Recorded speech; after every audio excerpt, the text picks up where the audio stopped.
नमस्कार। आध्यात्मिक संसार में सभी लोगों का स्वागत है। बहुत ही विशेष महत्वपूर्ण जानकारी देने वाले हैं, लास्ट तक वीडियो में बने रहें। आजकल बहुत सारे नवयुवक जो न्यू जनरेशन के लोग हैं वो साधनाओं में भ्रमित रहते हैं, और भ्रमित रहने का कारण यह है कि उनका जो टारगेट है वो क्लियर नहीं है। हमने बहुत सारे ऐसे साधक देखे हैं जो कभी महामृत्युंजय मंत्र का जाप करते हैं, तो कभी गायत्री मंत्र का जाप करते हैं, तो कभी रामायण मंत्र का जाप करते हैं, और कभी द्वाक्षरी द्वादशाक्षरी श्री भगवान विष्णु का मंत्र का जाप करते हैं, लेकिन कोई भी मंत्र लगातार लगे नहीं रहते हैं। थोड़े थोड़े समय तक करते हैं और फिर कहते हैं कि लाभ प्राप्त नहीं हुआ। इसी प्रकार बहुत सारे ऐसे साधकों को देखा है जो कभी जिन्न की साधना करते हैं, तो कभी परी की साधना करते हैं, तो कभी बैताल की साधना करते हैं, तो कभी अप्सरा की साधना करते हैं, कभी किन्नरी की साधना करते हैं, लेकिन कुछ भी प्राप्त नहीं होता। और ऐसे भी साधक हमने देखे हैं, हमारी जानकारी में भी आए हैं, जो काफ़ी लंबे समय से साधनाएं कर रहे हैं, लेकिन कोई रिस्पांस नहीं है, कोई अनुभव नहीं है, कोई अनुभूति नहीं है।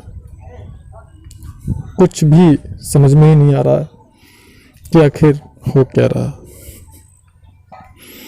ऐसे भी साधक हैं। अप्सरा साधना में बहुत सारे साधक ऐसे हैं जो काफ़ी लंबे समय से साधनाएं तो कर रहे हैं, लेकिन उनका कोई अनुभव भी नहीं प्राप्त होता, उनको न तो कोई अनुभूति होती है। बस एक जैसे कि अंधेरे में तीर मारने जैसा वो प्रयास करते रहते हैं, असफल प्रयास। और इसके कई कारण होते हैं। योग्य मार्गदर्शक का प्राप्त न होना, उचित सामग्री, व्यवस्थित प्रतिष्ठित प्राण प्रतिष्ठित सामग्रियों की व्यवस्था न करना, गलत प्रकार से साधना करना वगैरह वगैरह। और ऐसे भी बहुत सारे साधक हैं जो कि अप्सरा साधना के चक्कर में गलत सलत प्रकार की सिद्धियों को सिद्ध कर बैठे हैं, और उनको गलत सलत प्रकार के अनुभव, उठपटांग अनुभव होते रहते हैं। कारण क्या है? कारण ये है, कभी उन्होंने सोशल मीडिया से परिसाधना की जानकारी ली तो काफ़ी अट्रैक्ट हुए कि अब मुझे परिसाधना करना। फिर कभी उनको अप्सरा साधना की जानकारी प्राप्त हुई तो अट्रैक्ट हो गए कि अब मुझे अप्सरा साधना करना। तो कभी उनको नवाण मंत्र साधना की जो है शक्तियाँ आकर्षित करने लगी।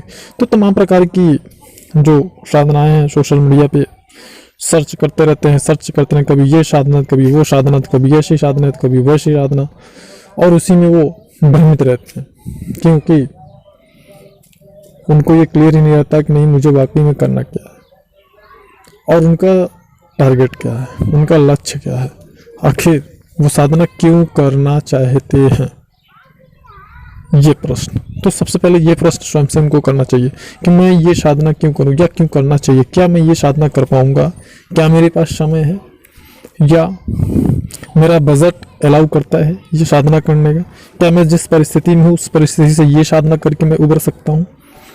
तो इस प्रकार के प्रश्न पहले स्वयं से उनको करने चाहिए सबसे पहले।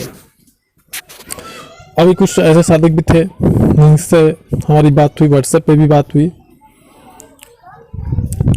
हरियाणा के थे और एक लोग पंजाब के थे कि गुरुजी क्या आप सिद्धि ट्रांसफ़र करते हैं। भाई गुरुजी क्या करते हैं वो तो बात की बात है, आपका चित्त, आप स्वयं क्या सिद्धि ट्रांसफ़र करने लेने का आपका टारगेट क्या है, आपका उद्देश्य क्या है, गुरुजी आपको कितना जानते हैं। और दूसरी चीज़, सिद्धि ट्रांसफ़र के बारे में स्वयं आप क्या जानते हो, क्या जिस चीज़ को आप लेना चाहते हो उस चीज़ को आप समझते हो, जानते हो, या बस केवल सिद्धि ट्रांसफ़र लेना है। हाँ ठीक है, आपके पास बहुत पैसे होंगे, प्रभु ने आपको दिए होंगे, लेकिन अगर बहुत सारे पैसे हैं तो फिर आप सिद्धि ट्रांसफ़र करके ले करके क्या करोगे। तो सिद्धि ट्रांसफ़र को पहले समझ लो आप। फिलहाल टॉपिक हमारा ये नहीं है। हमारा टॉपिक ये है कि आप बहुत सारी साधनाओं के चक्कर में भटके ना, अपना एक मार्ग पकड़ के चले कि हमको यही साधना करना, और उस मार्ग में योग्य सामर्थ्यवान गुरु या मार्गदर्शक का चुनाव करें। यह आपके टैलेंट पर डिपेंड करता है, ताकि आप ठगे भी न जाए, आपको आर्थिक नुकसान भी न हो और आपका आध्यात्मिक मार्ग प्रशस्त हो और आपको लाभ प्राप्त हो, जो आप चाहते हैं आपकी मनोकामना की पूर्ति हो।